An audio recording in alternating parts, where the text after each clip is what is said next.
concerto dedicato alla Madonna dal titolo Sub tuum presidium confugimus, dal nome della più antica antifona dedicata alla Vergine Maria. Un evento che è caduto proprio nel mese mariano secondo il calendario liturgico della Chiesa Cattolica. Lo ha organizzato domenica scorsa a Nuoro la corale polifonica Domenico Bartolucci, un'associazione culturale presieduta da Angelo Sibilla. La formazione vocale, fondata e diretta dal maestro Gianluca Pizzolu, ha iniziato la propria attività nel dicembre del 2013 e ha deciso di organizzare un concerto per celebrare il primo anno di attività artistica.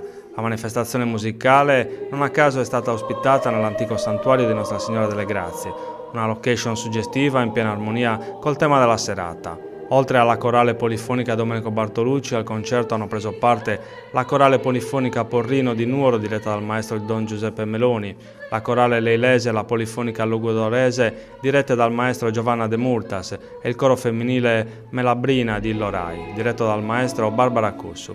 Il filo conduttore della serata sono stati i brani che nel corso dei secoli grandi compositori hanno dedicato alla figura della Madre di Cristo. Tutte le formazioni vocali hanno dato fondo al proprio repertorio dimostrando le proprie capacità canore. La corale Domenico Bartolucci ha iniziato la sua attività nel maggio 2014. Il nome della formazione vocale nuorese è quello del maestro Domenico Bartolucci, cardinale e prestigioso direttore del coro della Cappella Sistina della Città del Vaticano, deceduto nel novembre del 2013. Il direttore Pizzolo ha così motivato la scelta di dedicargli il coro nuorese. Ho fatto questa scelta per la bellezza della musica di Bartolucci che affonda le sue radici nella grande tradizione del canto gregoriano e nella polifonia di Palestrina, riallacciandosi al loro linguaggio rivissuto e arricchito con una sensibilità moderna.